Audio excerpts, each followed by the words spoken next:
Reginald Dwayne Betts, take two.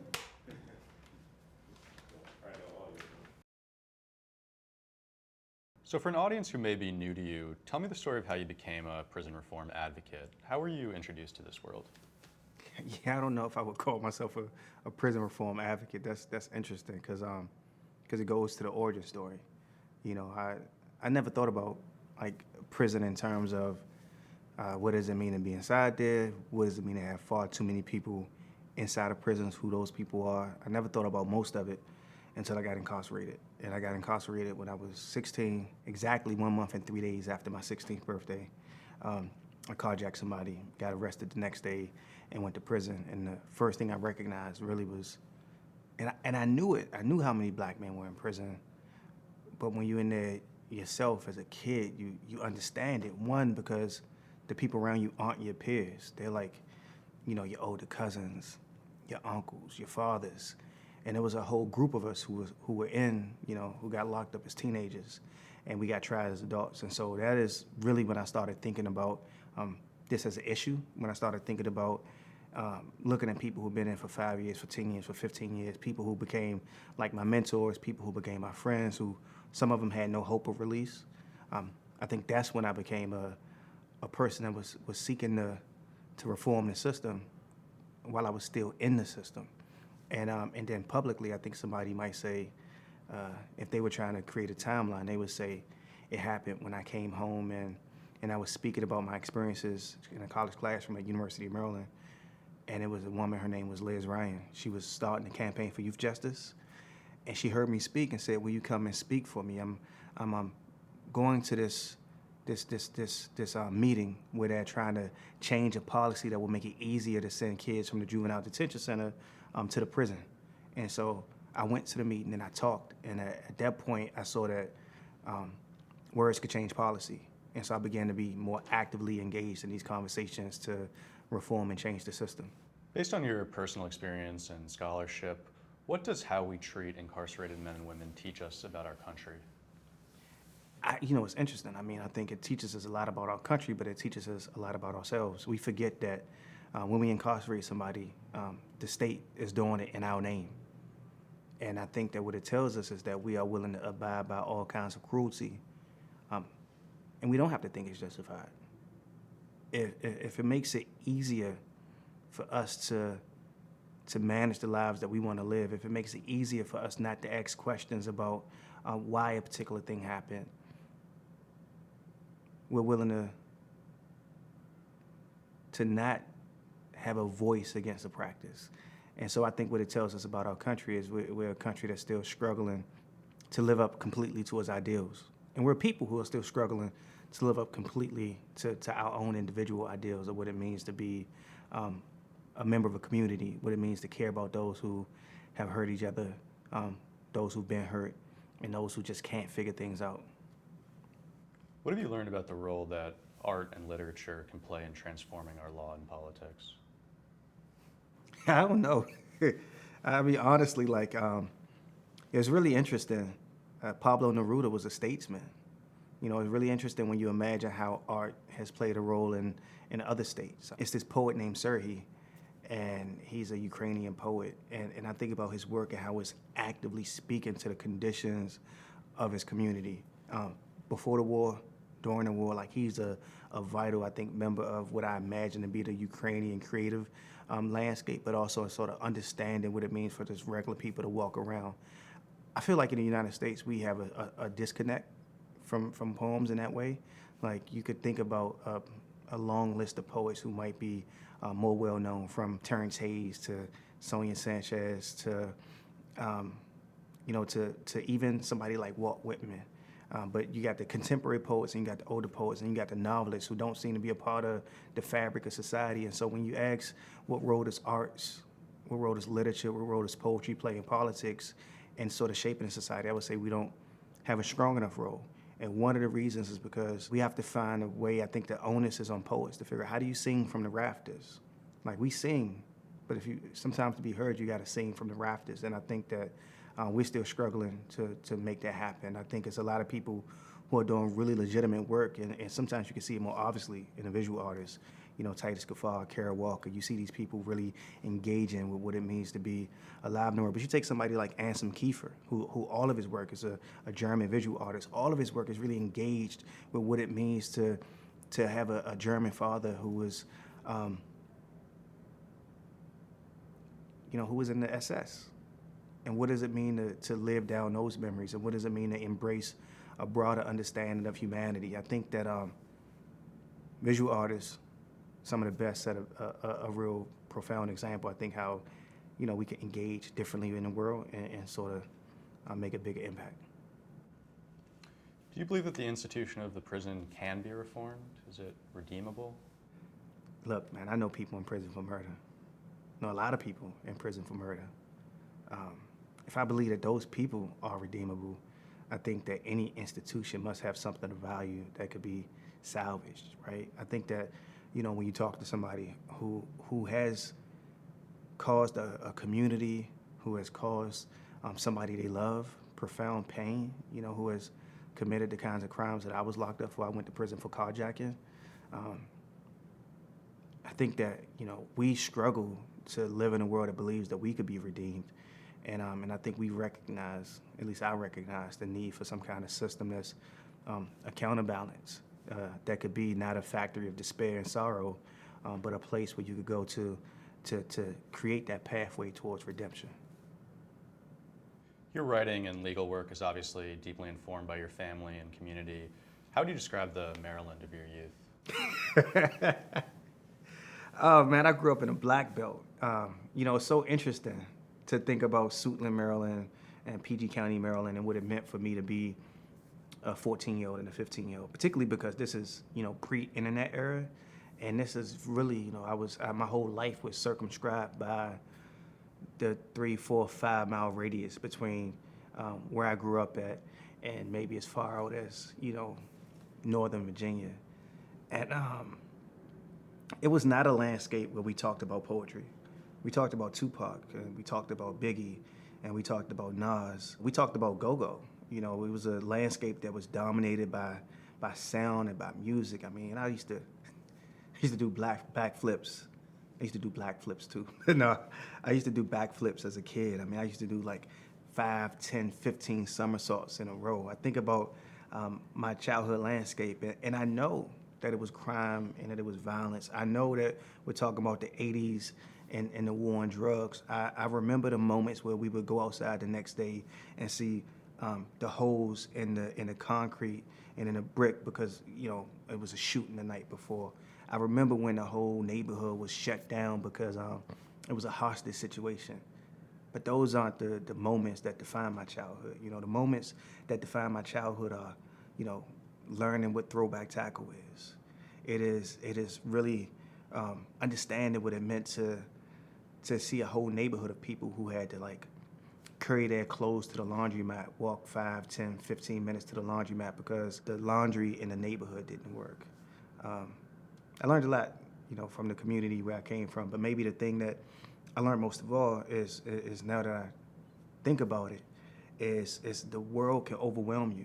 And you can believe that the world is just filled with whatever your troubles are and your sorrows. And you remember children, they live in the same kind of world with those same troubles and those same sorrows, but somehow they're able to move from day to day to day, not holding on to it the way we do. And so maybe the best parts of me and the best parts of what I can do and the work that I try to do come from the moments when I remember that. What was your family life like? My mom was a single mom, so I was the only child. And, I learned how to be by myself, which is useful. My mom was going to work. I was in the first, second grade. My mom would be gone to work before I woke up in the morning. She would wake me up and make me take a shower and get dressed and then let me go back to sleep. And then when she got to work, she would call me and wake me up a second time. And then I would really get ready for school. I would eat breakfast and then I would go. I would come home. She hasn't gotten back from work yet. So I grew up in a house where I learned what it means to work hard, and I learned what it means to actually like the duty of a parent almost. Somebody told me it's not just enough to be successful. It's you have to be successful and almost look effortless. This is why we love Roger Federer. You know, it's just something about the way he plays tennis where it just looks like he's not working hard. And my mom, I think she taught me that one of the responsibilities of a parent is to shield your child from whatever suffering, you know, that they might be dealing with. And my mom did an amazing job at doing that. What lessons did your mother try to pass on to you as a boy? What were her hopes for you? It was not prison. I know that for certain. You know, honestly, man, it's a strange thing when you realize that, you know, what my mom wanted was for me to be happy and for me to be safe. I assumed she wanted me to go to college. We talked about college a lot, but I was the first person in my family to go to prison, and I was the first person to graduate from college. My mom, her hopes and aspirations for me weren't captured in things that she communicated to me with words. You know, she would get me like the latest, like say Walter Mosley book, something I wanted. I thought it was the latest, but it would be a paperback and it would be 2 years old, but it was all that she could afford, right? And because I was reading them in sequence, I didn't know that hardback books came out first. So when she got this thing for me, it felt like that. She'd be like, I got you the new Walter Mosley book 2 years old. But she taught me that that reading mattered, even if it came at a cost. And actually, the bookstore was like this magical place. I didn't go to a bookstore to after I got out of prison. So even her bringing those books to me felt like where did you go? Like, did you go, you know, meet the Black Santa Claus to get this for me? And the other thing she taught me though is that like, you know, the first poem that I read was a poem that she wrote, and she wrote it for herself, and it was in. It had this little photo album. It was like a greenish photo album filled with like black and whites, and some color Polaroids too. But it was a poem, and it was like life is for caring and sharing, living and loving.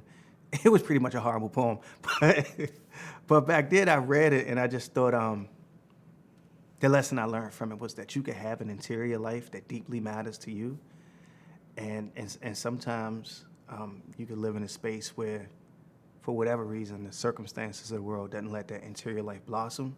And so sometimes my mom would give me glimpses of her interior life, whether it was a book that she was reading that she hadn't told me about and I didn't know it captured something that she cared about in the world, or whether it was that poem, or whether it was the memories and the scrapbooks that she would make, and or whether it was her decision to like be vegan and to stop eating chicken and red meat in like 91, crushed my spirit completely when bacon disappeared from the home. But like in all of those decisions, my mom taught me what it meant to be your own person.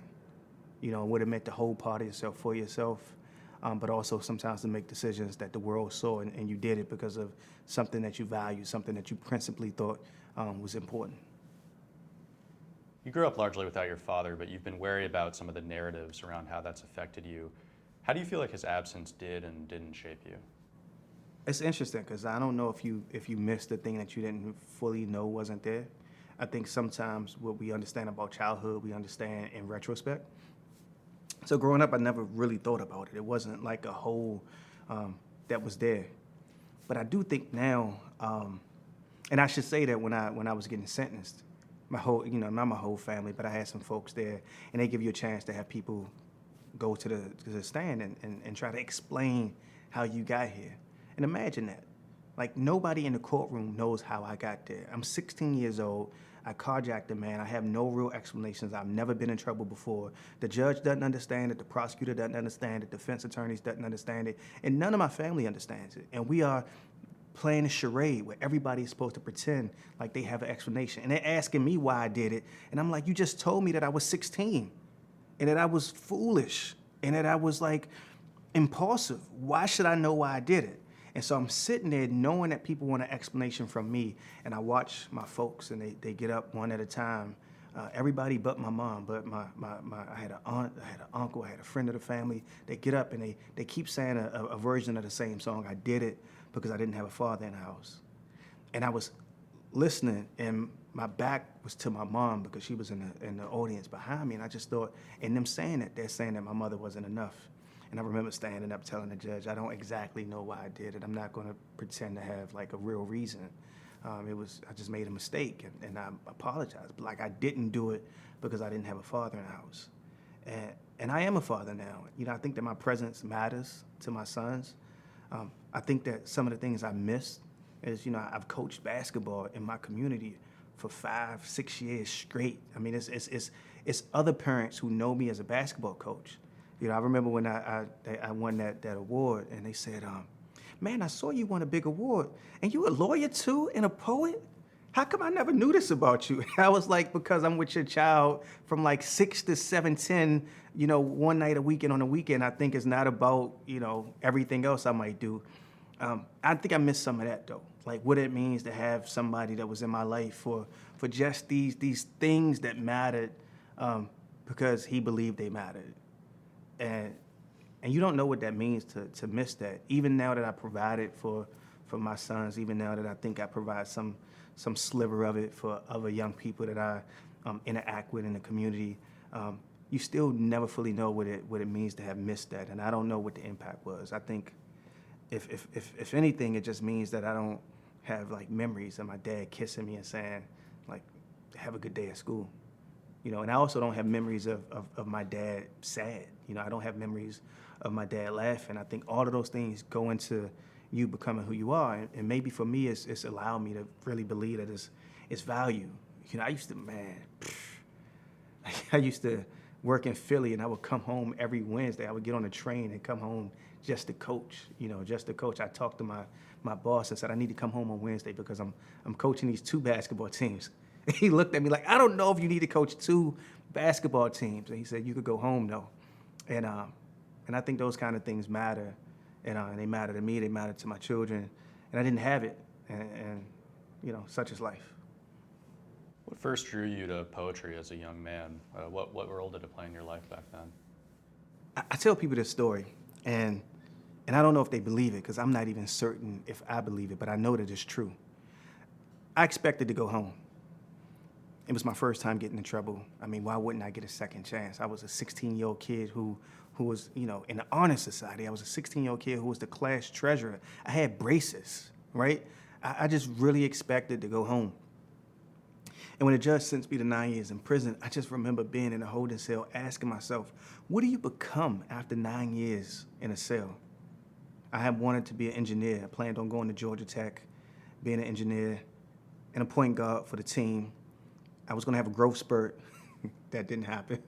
And I knew I wasn't going to be an engineer now that I had 9 years in prison. And I just said, I'm going to be a writer. Had no idea what it meant. Didn't even tell anybody because you say something that's outlandish as that and you start telling people and they start discouraging you. So I just carried it around in my head with me, and I started to approach the world as if I was a writer. You know, I took writing in my journal seriously. I was like, this is the beginning of some book that'll happen later. And I wrote and I read. And then like 2 years later, I'm in solitary confinement. It's like, whoa, it's me, man. I had gotten a fight. I don't even know if you call it a fight. This dude that, it was just rough. And I get let out of the hole, and then I end up back in the hole, and this time it's for 6 months. And you know, 17 years old, in prison, in solitary confinement. There's no air conditioning. It's so hot back there. And books are contraband. What am I supposed to do with the hours in a day? I heard a dude call for a book. Who is he asking for a book? And then I heard the book sliding across the concrete. I would hear it again a couple days later. And I realized that they had set up a library, you know, kind of underground library. Only rule was that if you had a book and somebody asked for it, you gave it to them. And so I called for a book, and somebody slides Dudley Randall's The Black Poets under my cell. And at first I'm thinking, what am I going to do with poetry? I mean, I'm 17, I'm in prison, I ain't got no love stories to tell. And I get introduced, though, through that book to Langston Hughes, to Claude McKay. I get introduced to Sonia Sanchez, to Lucille Clifton. And it radically changed my life. And the reason, honestly, and I'll tell you this, the reason is because it was this cat named Etheridge Knight that was in the book too. And Etheridge Knight had did time in prison. And he was writing poems about prison. And so all of a sudden I had this medium that I could write about a whole world in 15 or 20 lines. You know, part of the reason why I never told anybody I wanted to be a writer, because I didn't know what that meant. Does that mean I want to, like James Baldwin is writing these brilliant 50-page essays. It's like, I can't do that. Walter Mosley is inventing a whole world. I haven't even experienced half of these things. I can't talk about like what it means to be a father, a husband, a detective, a cop, to go to the war. I read Sophie's Choice. Like, how can I pretend to approach that level of artistry? I don't even understand the world I'm writing about. And what a poem said is that you could write a whole poem that's just capturing a moment.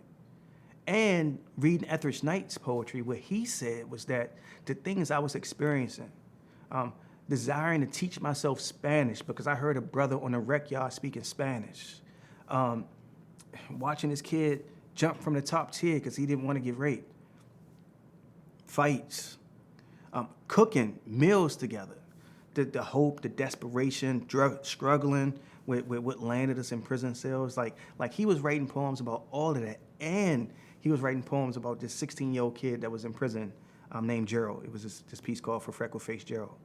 And I'm reading this in the whole, and I'm thinking, damn, I'm gonna be a poet.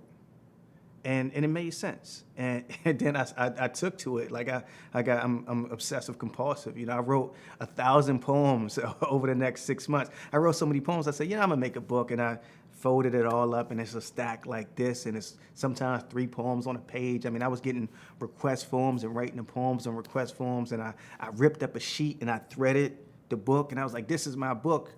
And then the guards was shaking down. I had to rip the string out, and I still got it though. You know, I still got it. I still got the poems from that first winter that I said I would be a poet, which in itself is amazing, given how hard it is to keep track of things moving from prison to prison. How did you manage to sustain relationships with your loved ones while you were inside? Oh man, I wrote letters when I was inside. I wrote letters. Letter writing is a lost art. It's one of the few challenges with technology. You know, it's one of the few challenges with instant messages. You know, but I learned to love writing letters, and I would write about what I was thinking about. I would ask them about themselves, but I just wrote everybody. You know, I wrote 1,000 letters. I wish I still had them. Yeah, I wish I still had them, but I wrote a lot of letters. Did you have any mentors or figures who helped guide you during your time inside, or any particularly lasting friendships? I have lasting friendships. I have a lot of lasting friendships. I mean, you know, some of my homies, I've been fortunate enough, you know, went to law school and then represented folks on parole, helped them get out of prison. So, you know, I got decent reputation with folks, you know, like, did some good in the world. But, you know, mentors is a different type of question because a lot of the prison experience was transient. And so the older cats, you know, they always, I mean, if they in a position to be a mentor, I was like on the upswing, going from like violent prison to violent prison to violent prison, and they were on a downswing, going from like violent prison to less violent prison to less violent prison. And so when I was a kid and I really kind of needed that, it was a couple guys, but we were kind of like ships, you know, passing in the dark, and they would give me jewels that I would hold on to and I would remember. But in terms of like somebody who was there the whole time, or who was there even for a long period of time, it was more my friendships. It was more the dudes who were my peers and my brothers who pushed me and who was there for me more so than somebody who I would name a mentor, you know. What kind of wisdom did those older gentlemen or peers of yours impart to you? I remember this one guy, he was deeply religious. And it's not that I remember any particular thing he said to me, but he just showed up, and he showed up for everybody, right? And he was able to be a kind of beautiful, gentle human in prison. And I don't know if he was ever able to be the same thing in the world, but man, he would take care of the young cats. If somebody was getting bullied, he would pull their coat and like teach dudes how to fight. You know what I mean? He took seriously this idea that you had to know how to take care of yourself. And even when I got transferred, he would write me letters. And he stayed in contact with some of my close friends. And the point was, people like that sort of instilled this value of of like what it means to be present when you don't have to. Particularly what it means to be present when you don't have to for people who need something. You know, people who can't take care of themselves, people who don't have enough food, people who are just like devastated by what it means to be locked up. And so it's guys like that who, even if they weren't with me for a long time, who I've recognized them being in the world became a presence for me. So taking a step back for a moment, talk to me a little bit more about that carjacking that you took part in at 16 that sent you to prison. What was going on in your life then that led to that moment, or is it still a mystery to you now? I mean, it's not so much as a mystery, but you do have to understand that like anything that anybody does is a product of what's in the realm of possibility for them. And so, you know, we say, well, why did you commit a carjacking? Instead of saying, how did that become a thing that was actually in the realm of possibility? And I could say it was the fact that like 2 of my classmates got murdered and nobody talked about it. They both got murdered by teenagers who then went to prison and tried as adults and nobody talked about it. I could say that the first time I heard about a carjacking was when I was 12. I could say that the second time I heard about a carjacking was when I was in 9th grade and a classmate, you know, and some friends tried to carjack somebody and one of them ended up dead. But the truth is that those weren't the things that pushed me to do it. Those just gave me a landscape of what was possible. And honestly, up until the moment I picked up a gun and I committed to robbing somebody, I would have said it was an absurd idea. I would have said it was completely outlandish. And the rest of the story ultimately doesn't make a lot of sense because most people don't get caught after the first time they committed a crime. And so I might be telling you a very different story today had I not gotten caught the next day. But it was happenstance. I'm at a friend's house with my man Marcus, and people are broke, and somebody's talking about getting some money. I'm gonna get it the best way I know how. And somebody says, like, you ain't gonna do nothing. If I had a pistol, I would. You wouldn't do nothing. You wouldn't do nothing. I'm out there with you. None of us have a gun. So this is all talk. And then somebody walks in the room. Oh, you know my cousin got a gun. Y'all ain't trying to do nothing. And now we in a car driving, you know, to Virginia to do something that's insane. And you know, I say all of that not as an excuse, but as how sometimes overwhelming it is to know that you can start a day, a morning, thinking that you're gonna end with hopes of being on a basketball team, but you end driving away from a crime scene. And you know, in some ways it's maybe good fortune that I got picked up the next day, because it is so hard to live in a world when you put those kind of expectations for violence on yourself. And prison forced me to confront like all of the absurdity of it. You know, if you ever, I mean, nobody call a parent, call your mom from a jail cell as a child, you know, and you can't lie. You know, you can't say you're at your cousin's house, you know. It's just this one moment where as much as you want to lie, you got to admit the thing that ain't nothing gonna make right. And that's how it happened. What do you remember about that phone call to your mom? It was late, man. It was late. They put you in a cell and they make you sweat it out for like 4 or 5 hours. So already, you know, I woke up that morning. My mom, it was a Sunday morning. My mom went to work and I left out the house at like 9, 10 o'clock. And no such thing as cell phones. So it's not like she expected to hear from me before 3. But she get home at 3 and I'm not there. And then 4, and then 5, and then 6. And I know my mom is wondering where I am, and I'm in some cell, and they won't let me make a phone call, and I'm by myself with nothing but my own thoughts running wild. And the call was short. It's like, I'm in jail, you know. Don't worry, it's gonna be okay. Tell me not to worry. You called me at 9 o'clock at night telling me you in jail. And I remember her coming to see me, actually, one of the first times she came to see me. And I had to tell her I did it. You know, I confessed to the police, so it's not as if I could act as if I didn't do it. Yeah, I mean, you know, you spend your whole life trying to redeem yourself from that moment. It probably hurt more than knowing that I hurt this couple I tried to rob, that I put I waved a pistol in this man's face, and I know that devastated him. He might like wake up at night still thinking about that. I hope he doesn't. You know, I hope he like sees me on the news and says, "Is that the kid that carjacked me?" I'm glad he's doing something meaningful with his life. I mean, I hope that's the story. But the truth is, the thing that truly devastates me is like everything that those folks felt, I could hear in my mom's voice. And you just work. I think some of us, you know, we spend a whole life trying to work our way away from that moment that you can't rescind. How do prisons blunt personal identity and creativity? I don't think prisons blunt personal identity and creativity at all. I was in a cell with a dude that made a tattoo gun out of the motor of a Walkman. Matter of fact, this cat once took 2 Walkmen, neither of which had the capacity to record. He built a new Walkman out of those 2, the parts from those 2, that had a hidden compartment where you could turn the switch on and off. And when you turn the switch on, when you push play, it was a recording device. And you're wondering, wait a minute, who cares? You got a recording device, but you don't have a microphone. But you got headphones. And those headphones will be the microphone. I mean, we in a prison cell making mixtapes. You know what I mean?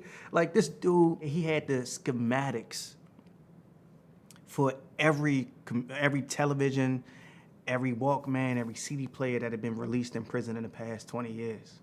You know, I knew dudes who were painting murals. I know a cat who wasn't locked up with me, but was locked up somewhere else, who did a 40 foot by 40 foot mural, a sort of 2 by 2 foot square sheet at a time.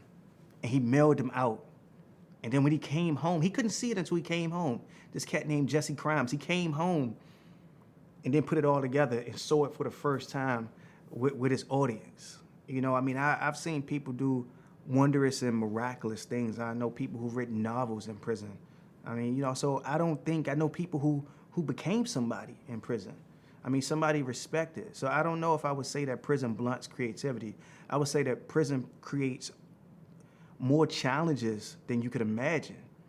But MacGyver is born out of those challenges, you know. So I mean, I think that what I want to hold on to is the possibility, you know, the possibility. I mean, it's like fucking chitlins, you know what I mean? It's like, what does it mean? And you're not just taking the worst that people have given you. You also going inside that cell every night with the worst that you've done. And you're trying to transform that into something that matters. And first, it just matters for the people around you. You know, I think that prison has at times given us an opportunity to be more than we would have ever been without it. And that is not to say, that's not an advertisement for prison. That is an endorsement of the undying spirit of men and women and children who find themselves confronted with this question. It's like, can I be more than what I was? And I want to focus on that, because if we focus on the worst of what prison does to people, we might imagine that people who go into those places can only be the worst. And I don't think that's true. So while you were inside, you chose a name for yourself, Shahid, meaning witness. Can you tell me the story behind that? Yeah, everybody was picking names. I was running with some guys, Nation of Islam and Muslim, and 5%ers, and everybody was picking names. And it was something beautiful, actually, though, about the ritual of being able to dress yourself in new clothes, you know, and walk around and people are calling you wise and calling you mathematics and calling you Malik and calling you Rashid, you know, and you picking these names that have a meaning, right? It's like, and we at this prison where it's the spot you go to before you go to the real prison. And so everybody there's like between the ages of 14 and like 20. And a lot of dudes got 30, 40, 50 years. I was already a short time and I had 9 years. And I'm running with these guys and it's like, yo, who do you want to be? And they give you a book of names and say, who do you want to be?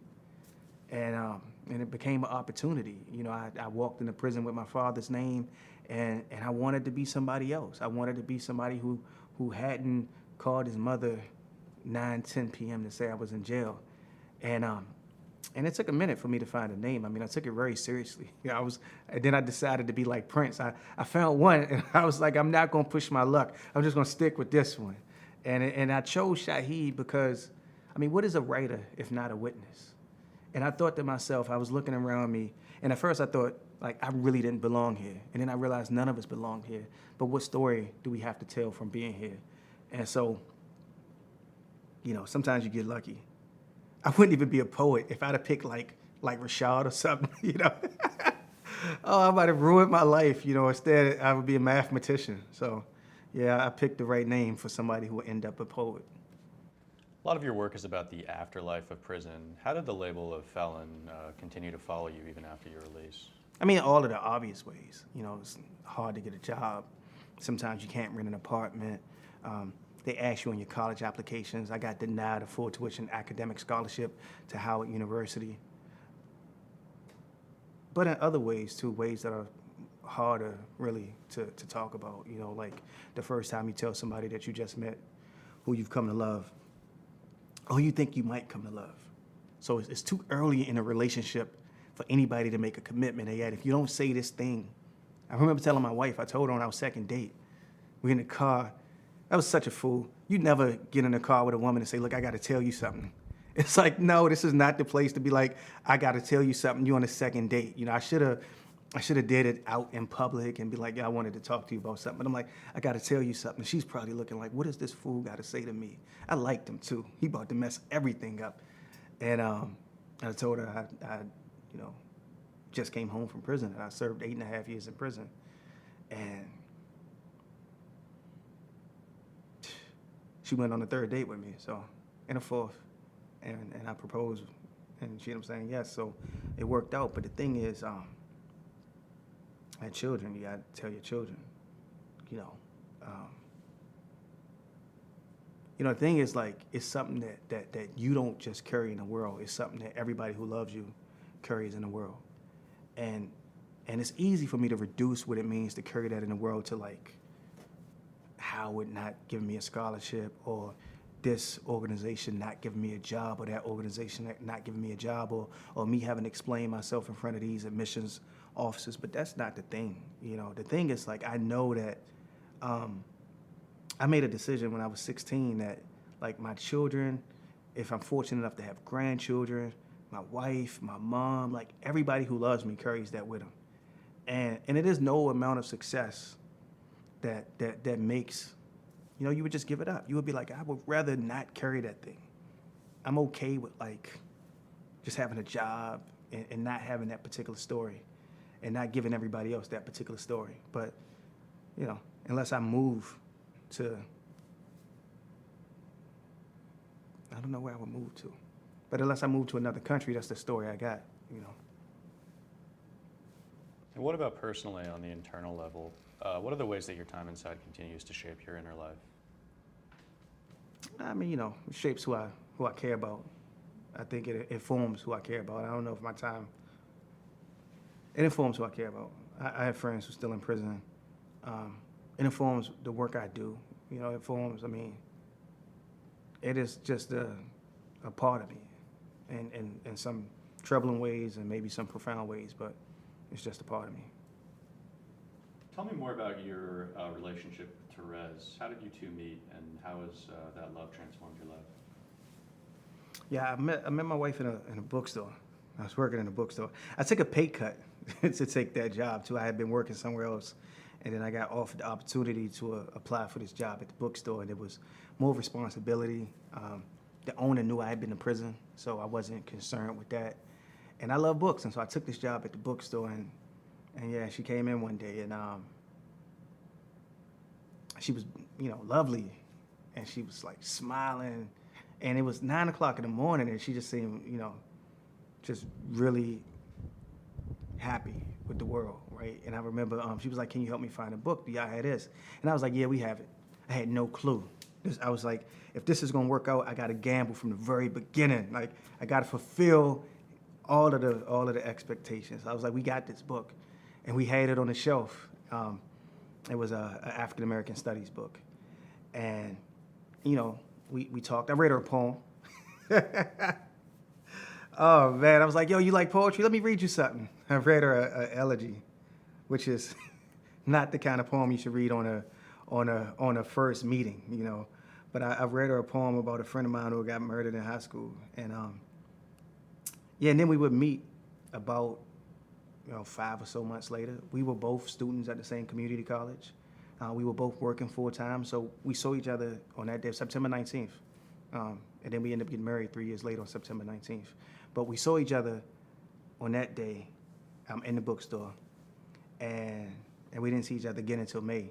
And it just so happened that I saw her 3 times in the same week. And the first time I saw her, and I just didn't know how to respond, but it was great because I came home in March, March of 2005.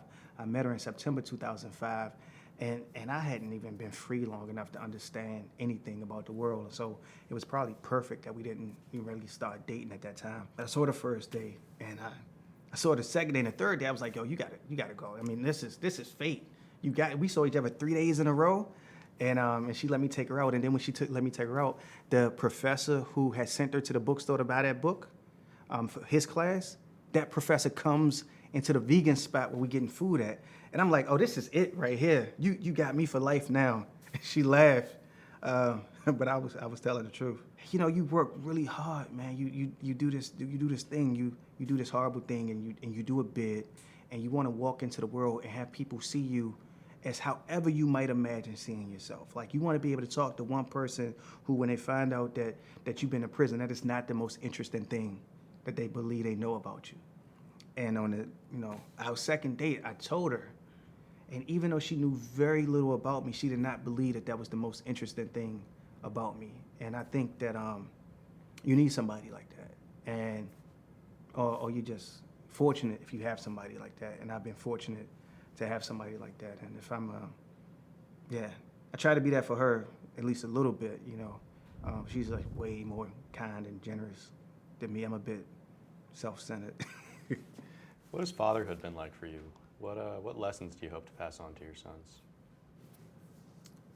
I don't know, honestly. I mean, I wonder about that. I wonder, how do you... I was reading Hamlet recently, and Ophelia's dad is telling her brother. Her brother said something like, man, you treat each man, you give each man what they deserve. And his dad says to him, what? If you give each man what he deserves the sword. You don't give each man what he deserves. You give each man what is most honorable in you to bestow upon them, right?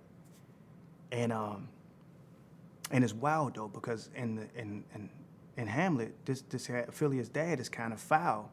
So he is not even able to do this thing that he told his son to do. Which is to say, like, children are remarkably consistent in doing the thing that they see you do more than the thing that you tell them to do, right? And so I don't know if I got like some wise words like Shakespeare is dropping through this character. I think hopefully I'm trying to live a life that reflects upon what it means to believe that people deserve to be loved, what it means to be kind and sort of generous and like funny and maybe patient. But yeah, I don't know, man. Being a father it's taught me a lot. It's taught me a lot about what it means to be in community also, because you don't raise children by yourself, and so I got a bunch of good people around me from, my family, my wife's family, but really the network of friends that we've built. So I think that I hope that in what I do with those folks, and in what I do with my children, what I do with the boys, and what I do with friends, that they learn something from that more than what I might say. Even I'll be dropping jewels, but it's like, if I tell you and it doesn't sound profound, everybody's gonna laugh. Like, remember that interview when Dwayne said that he told his kid, follow the golden rule? It's like, and then his kid was like, Dad, that was from the 40s. I mean, that's not where it's at right now. It's updated. It's now the platinum rule. In your poem, Essay on Reentry, you recall having to tell your son about your past. How exactly did you describe it to him? Oh man, he was 5 actually. It turns out that simple explanations work for children. It turns out that, first he was 5, so he had no real interest in like the details. And what I could see was that I had to tell him because I already told him, but it's never just one conversation. You know, it's that first conversation, and then it's the second conversation, and then it's the third. And at this point, you know, my children know more about prison than probably most Americans. They've heard me talk about my experiences more than really anybody else. And I think, I mean, that's what you carry. You know, you carry this understanding. Once you have a child, you carry this understanding that the story never gets told once, and that every time, like I heard my kid, man, I heard my oldest son, they was talking about Ferguson, and he said something like, y'all just don't understand what it means to have a father that's been in jail. And I realized that he carries around the kind of knowledge that his classmates don't. And when the issues of the world come into that classroom, and it's around police violence, and it's around prison, and it's around crime, that's when that other part of what he knows begins to mean something. And the question is always, will it mean something that he can gain insight from, that he can feel like it is not this burden that he carries, but that's on him. You know what I mean? It's literally not something that I could deal with. And so when I told his little brother for the first time, honestly, he was half asleep. You know, he was crawled in my arms, wanting to make sure that I was good for the night because I had been out, you know, hanging with friends. It was after I got sworn into the bar and we were sort of celebrating, and he just was waiting up because more than any of those things, you know, more than me being a lawyer, more than me being a poet, he wanted me to be his father, and that didn't come with the need even to tell him that piece of myself that we both knew I had to tell him. How did your relationship with your mother evolve later in her life and yours? Yeah, I mean, I don't know. I missed a lot of I missed a lot of years of being my mother's like child. You know, the one that she could take care of. I was always her son, but you're in prison, you sort of fend for yourself, and so I missed a lot of years in being able to be that. But you know, we made a way. I mean, I think that we always stay close, so we were always writing, we were always talking on the phone, and it's interesting though, because once you have your own children, you see your mother's life in a different way, and I think my mom sees like my life in a different way because I have children. I think she understands something different about me just from like calling me like, "What are you doing?" I'm like, "I'm taking Makai Miles to school," you know, or she'll call and we cooking, and I'm like, "Oh, we cooking." Me and Miles are making homemade biscuits. You know, that's his thing. And my oldest son, he makes waffles. He's really good at making. I got this waffle maker. I was pressed to get the waffle maker, and then I decided that I'm not interested in making waffles, right? And he ended up being interested in making waffles, and so he makes these waffles from scratch. And sometimes my mom will call, and I'm like, "Yeah, I'm making waffles." And the point of it is, or you know, they in a garden with Therese, and we trying to like grow vegetables or whatever. But the point of it is, you get this whole interior life that gets animated, and it's this thing that me and my mom share. And it reminds me that it was also things that me and my mom shared when I was young, that I might have just forgotten about, like making French bread pieces, you know, or when she was making buffalo wings, and I'm tasting the buffalo sauce. And so it's nice to reproduce a lot of that with my son, to reproduce some of that with Therese, where we got things that we do, whether we taking them, you know, on trips, or we just going to museums as a family, or we got some show that we all watch. You know, it's kind of nice to have rituals that you develop, or we paint. You know what I mean? Like, we got a house, and you know, we get to paint the house together. We painted the deck. I was like, this is crazy. Why are we painting the deck? And then it became a thing that all four of us is out on the deck painting. And so I think those, you know, a life is an accumulation of these details that matter. And a life well lived, I think, is an accumulation of a lot of details that like you feel matter. And those details could be anything. You know, I find 4-leaf clovers all of the time. I mean, some of the details that matter to me is the time I was walking my puppy, and I found 7 4-leaf clovers, 7 at once. Actually, it was 5 4-leaf clovers and 2 5-leaf clovers, you know, in a span of 25 seconds. And the puppy was completely uninterested, right? But I was delighted, and I'll carry that with me. And I think, you know, what me and my mom could do now that we definitely couldn't do when I was in prison is like reconnect on these kind of moments. So what it means to be alive. How does poetry reach people in ways that other forms of literature cannot? I mean, I'm telling you, man, the poem, you could say something like, I have braved for want of wild beasts, still cages. And that line could sing in somebody's head forever.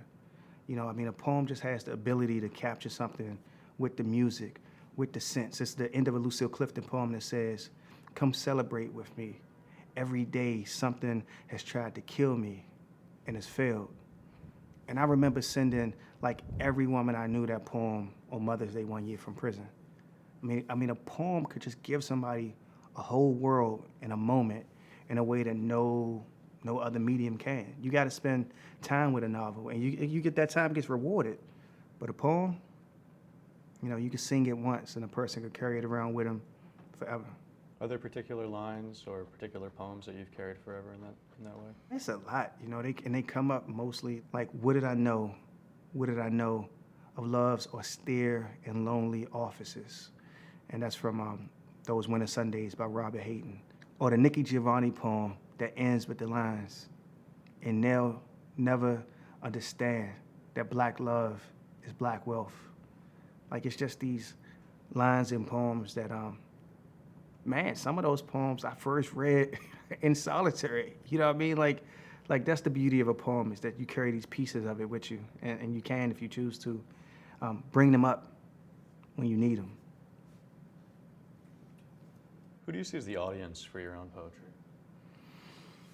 Carl Phillips just said, Carl Phillips is a poet, fantastic poet, actually. And he just said he can't imagine writing for an audience because he writes out of this deep and unabiding, urgent need to write. And that write is not predicated on who will hear the thing. And I believe that. But I also believe that I found that sometimes when you're writing for a particular person, you know, somebody's son has died and they asked me to write a poem. And I had to write a poem. Somebody's getting married and they asked me to write a poem, and I got to write a poem. I found that it works both ways, right? Sometimes I can't imagine who my audience is. My audience is just a page, you know, and then sometimes I know who I'm writing to. But the truth is, in both moments, the poem only happens if it gets to a moment where, like, that is just not what I'm thinking about. You know, like, all I'm thinking about is that I once got up at 4 o'clock in the morning to take this puppy to the bathroom. And I was just taking her to the bathroom, and the whole poem came to me. And I went back and I got into bed, and I thought, I'll just write it when I wake up.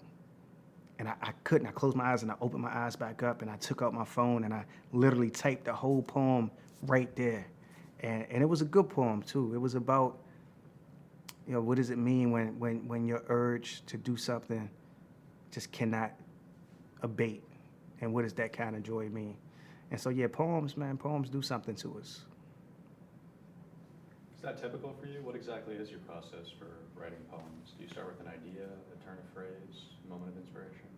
All of it, you know, all of it. Sometimes there's an idea. Sometimes I just hear something and I want to write about it. Sometimes I'm pushing myself. You know, a friend, like, I write a poem and a friend says, that's a good poem, but you know, you didn't follow the form exactly. And then I get obsessed over like getting the form right, and then the form leads me to new kinds of meanings. I once met a woman at a bar, and she was like, hey, David. And I was like, I'm not David. And she was like, I'm sorry, you look like my coworker, David. And in my head, I was like, you know, you're making it worse, because this is your coworker. You should know what David looks like. And then I put my hat down, and she said, that's a beautiful hat. And I said, don't try to make up for the fact that you just accused me of being David. And it was a guy behind the counter, behind the bar, and he laughed, and I laughed too. And she said, y'all cousins? It's like, yo, like, this is getting progressively worse. And then she said, yo, those feathers, man, those feathers, it reminds me of a grouse. That's beautiful feathers. And I started talking to her about my work and the fact that I've been to prison and the fact that I build these libraries in prison with this organization I started called Freedom Reads. And she says, that's pretty cool. And then we talking. And then she said, but those feathers. And she tells me about the grouse. And the grouse, I think it's like the greater sage grouse. It for like 4 weeks, this plumage becomes like remarkably beautiful. And that's how it attracts a mate. Just for 4 weeks. For the rest of the time, it's just some old regular grouse. And she tells me the story, and of course it had to become a poem. And the first poem had all of this interesting stuff about me and her conversation. She ended the conversation telling me I should run for office. Like I went from being her coworker, David, that she could identify. She was like, and I would come work for you. It was wild, right? And it was cool. It was in the Hamilton of all places, this restaurant in DC. And the whole thing was like America, because it was this white woman who starts a conversation in like the stereotypical way, and it could have went all kinds of directions. And then me and her start talking. And then she teaches me something, right? And then it ends on this other note of possibility, right? Of like she is talking to a black man who just confessed to carjacking somebody to her within 6 minutes of meeting her, right? And she ends the conversation, and she was in politics, so that's why she said running for office, because she is in politics, right? But the point is that nobody would have expected the conversation to land where it landed. And so I wrote a poem about it. And then it turns out that the only thing the poem needed was that story about the bird. And so what the poem ended up being was just this idea about how that's what we all crave to be, even for just a moment. Like as beautiful as the grouse is when its plumage, blossoms, right? And yeah, sometimes a moment will be a poem, and that was one of those times. So alongside your poetry, you somehow found the time to graduate from Yale Law School. What drew you to law school in the first place, and how did you find life at a place like Yale? Unemployment drew me to law school. I for real, you can hide from all of your debtors by going back to college again and again. And I couldn't get a job, man. And I figured if I was going to be unemployed, I'd rather be an unemployed Ivy League trained attorney, And I had honestly, like I had taken a paralegal course while I was in prison. I had done all of this advocacy work, but I was struggling to find a job that would allow me to really help support my family. And law school just seemed like the right Hail Mary. And I applied, and I got into a bunch of schools, and I chose Yale, one, because it was less. I chose Yale because it was less traffic than all the rest of the places. Oh man, they're gonna hate me when they hear that.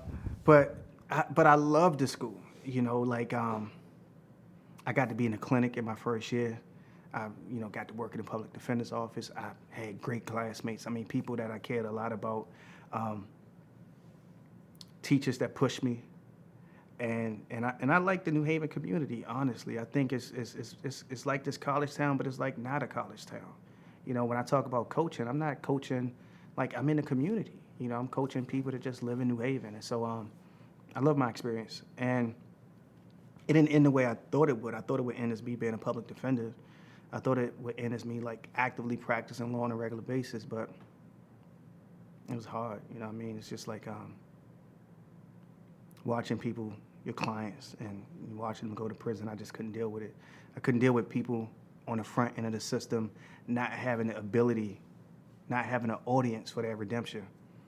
Because the only question at the beginning is if you'll go to prison, and if so, for how long. And so I ended up not being able to do that, but I've been able to use my law degree in different ways, and I'm really, really happy about that, whether it's doing some legal scholarship or doing some research or really representing people on parole and on clemency, and using my legal education as a foundation for the way I think about what it means to transform the system. So poetry and the law are not exactly the most natural of bedfellows. Do you see those two areas of your work as completely distinct, or do they converge in any ways? I'm certain that Wallace Stevens was a lawyer. So I don't know how strange bedfellows they are, although I just gave you only one example. But it's a few of us, even contemporary writers who are lawyers. Brian Gilmore, Monica Yoon, me. So it's a few of us. But I think that, good writing is good writing. And lawyers have to have a really keen attention to detail. And honestly, frequently, like if you read a Supreme Court decision, you think the decision is about this whole world, right? Of events, this whole corpus of events. But the decision literally could just turn on whether or not a person was made aware that the lawsuit was filed. It's like, but wait a minute, that's not the issue at hand. I mean, literally, in law, they say the holding. And a holding could be as like limited as the judge decides, right? So a lot of times, the law is doing the same thing that poetry is doing. It is choosing the singular thing that matters. You know, law is, I think, a profession that operates in the moments.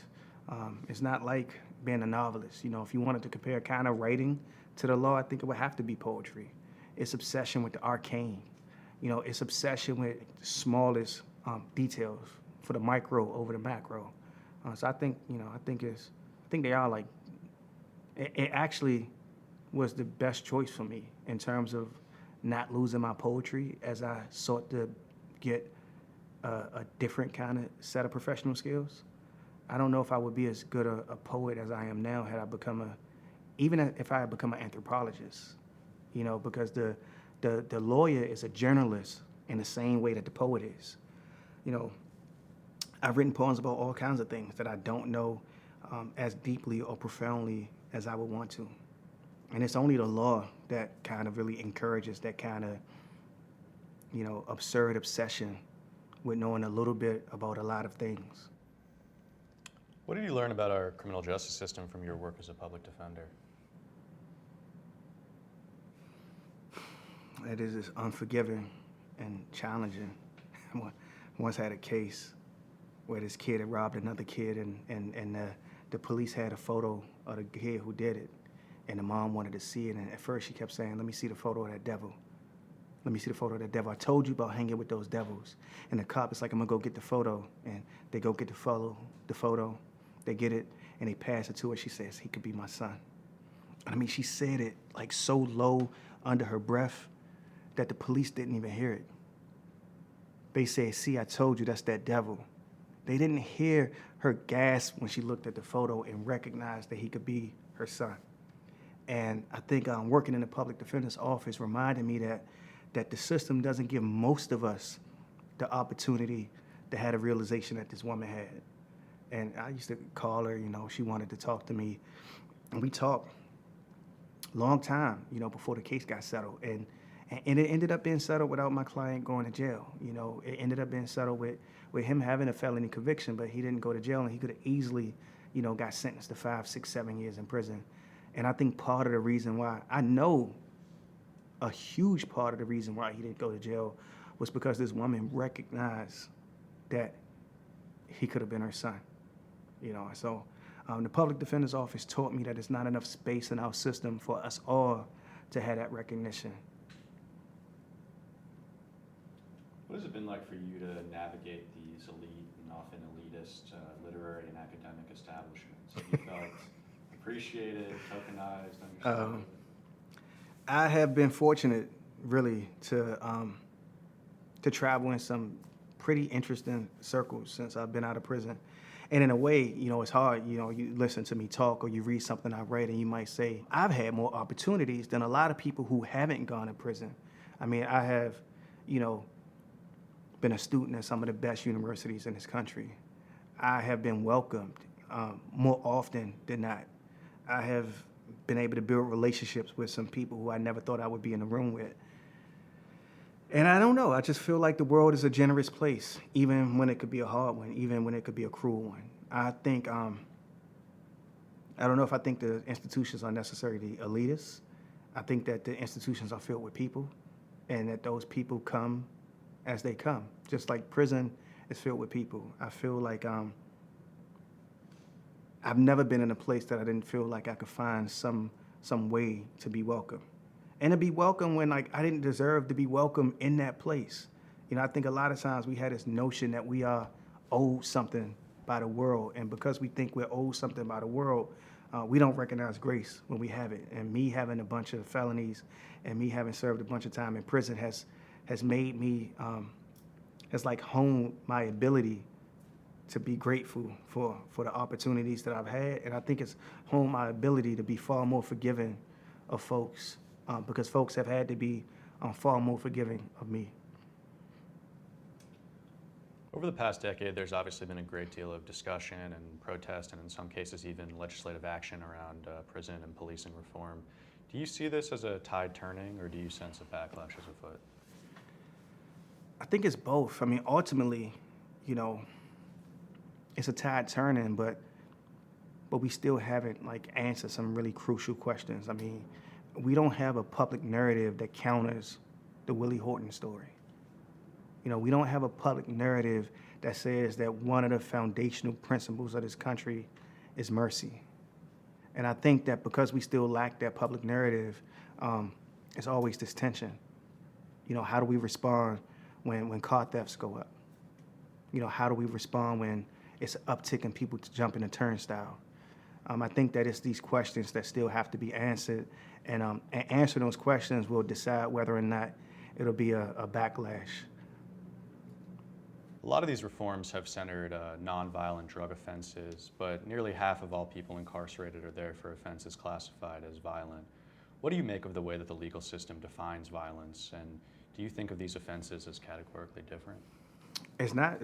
Most of the people in prison are locked up for violent crimes, according to, the classic Prison Policy Institute study that they do almost like yearly, every few years they update it. Most of the people incarcerated are for crimes that would be classified as violence.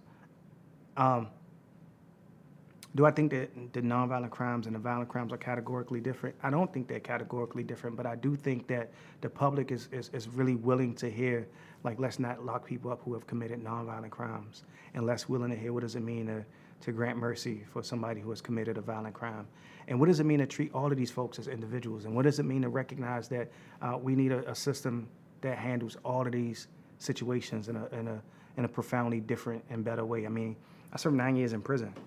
The judge told me I'm under no illusion that sending you to prison will help. I think we asked the wrong questions. We asked, how do we feel about violent crimes and nonviolent crimes, as opposed to how do we feel about the fact that we have a system where a judge sends a 16-year-old kid to prison and says, I am under no illusion that sending you to prison will help. I think that we could do just much more work finding ways to think about the real lives of the human beings who get caught up in this system, and find ways to do less of treating it as if they're on a conveyor belt and you're ushering them off to a place that allows you to not think about them anymore, which is frankly what happens far too often. How can we balance our instincts towards vengeance with the need for compassion and the knowledge that prisons are so violent and ineffective?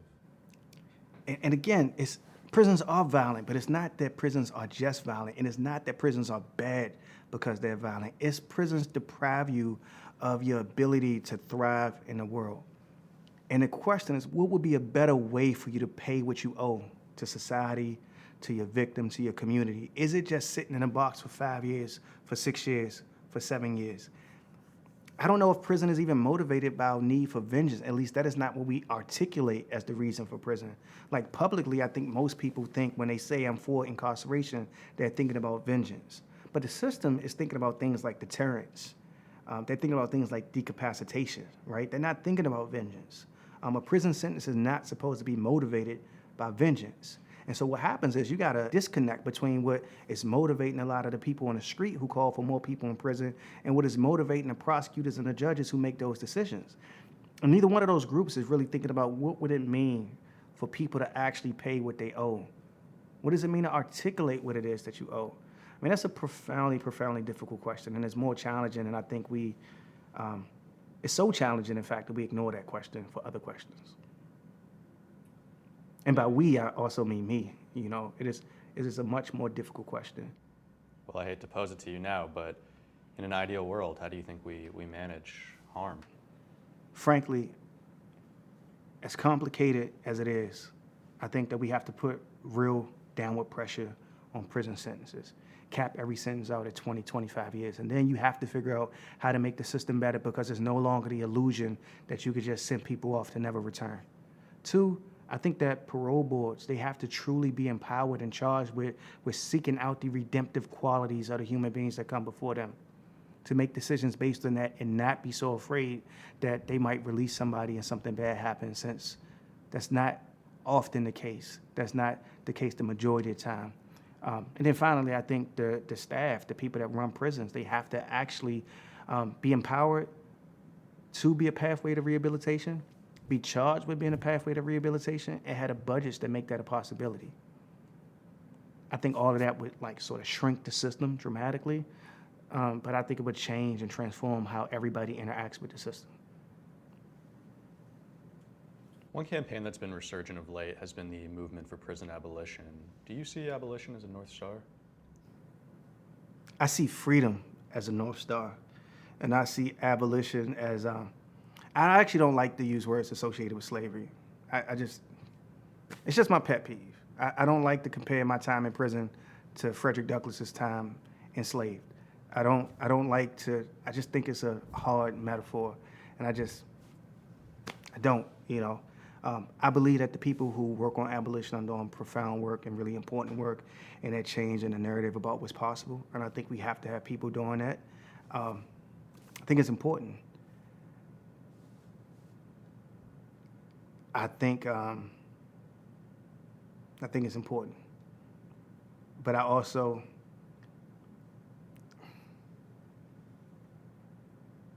prison is not like slavery. And I don't know, prison is not like slavery. And I have a hard time, yeah, man. I mean, I know people in prison because they have done things that haunt them for the rest of their lives. And I just don't think any of us think that we were running around like Kunta Kinte. And so,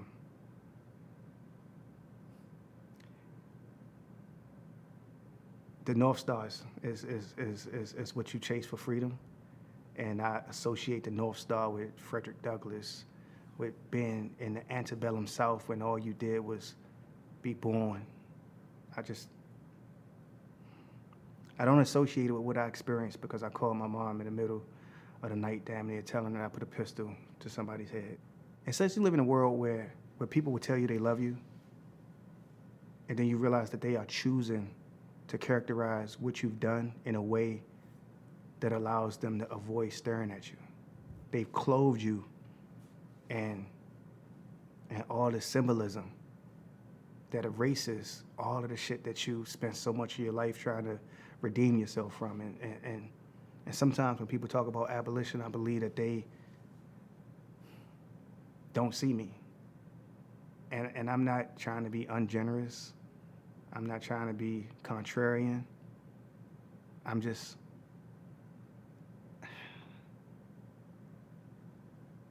trying to remember that that part of redemption is recognizing that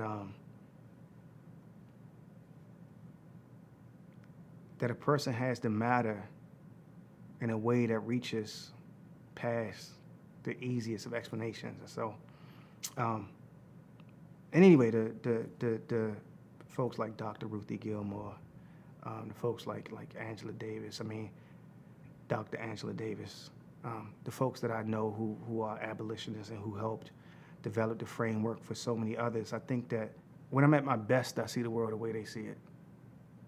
But a lot of times I just don't, Are you able to envision a world without prisons? I know a lot of people who have been shot.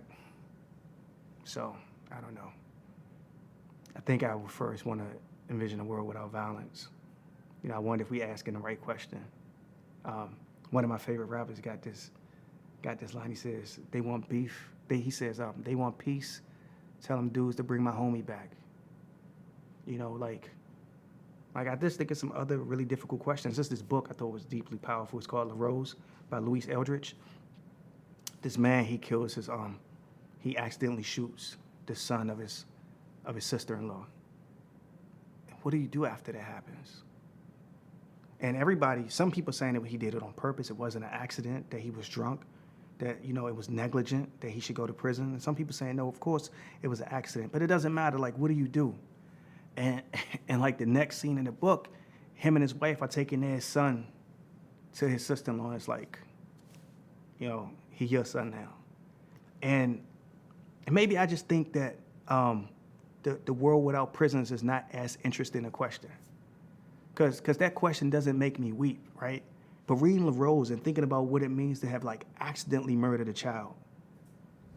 And then your response is to give your son to this family. And your son is not 2. Your son is old enough to understand what's going on, right? I think that I want to ask different questions. Like, what does it mean to live in a world that lacks violence? And what does it mean to profoundly figure out how to hold ourselves in account or to account for what we do? I think that for me, that's a more substantial kind of question. And that's the question that keeps me up at night. Because as a person that's representing people I know who've killed people, I mean, we walk into the parole hearing, and that's really what we're trying to speak to. And most of what we say feels like foolish. You know, it's like, it's nothing sometimes that we say that accounts for the dead body that's in the room with us. And I think that is what we're trying to deal with. You know, that is what we're trying to be able to walk into a room and tell somebody, but wait, it's not just he's not the worst thing he's ever done in this world. It's not just that. It's also this. And figuring out what this is, I mean, that's the golden ticket. Forgive me, I wasn't planning to ask this, but it's striking to me how much guilt you still seem to carry from that moment when you were 16 years old, and how heavy that burden is still on you. Do you think you'll ever be able to forgive yourself for that, or have you been able to forgive yourself for that? I don't know. I would say, have I? Probably not, but, you know, it comes up a lot. You know what I mean? It comes up a lot. And I don't mean because I do interviews. I mean because I walk back into prisons. I mean because I represent people who are still in prison. I mean because I write about prison. So, I don't know. And I don't, you know, it's not like self-flagellation or anything like that. It's just like, it's just like owning how you live in the world.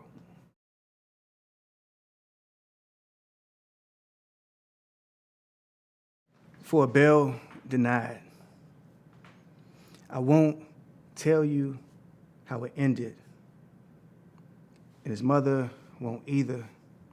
But beside me, she stood, and some things neither of us could know. And now, loss is all is lost in what came after. The kid, and we should call him a kid, a child, his face smooth and without history of a razor. He shuffled, ghostly, in a court. And let's just call it a cauldron. And admit his nappy head made him blacker than whatever pistol they claimed he'd held, whatever solitary awaited. And now, lost is all is lost in what came after. It doesn't matter. Black lives. When all the prosecutor said of black boys is that they kill. His bald head brown, but when has brown not been akin to black hair, to abyss, and doesn't matter. Black lives. The child is beside his mother, and his mother is beside me, and I am not his father. Just a public defender near starving here, where the state turns men and women and children into numbers. And it's all possible because the judge spoke and the kid says, I did it. I mean, I didn't. I mean, Jesus. Someone yelled, and the boy's mother wailed, this ain't justice. You can't throw my son into that fucking ocean. She meant jail. And we was powerless to stop it, and too damn tired to be beautiful.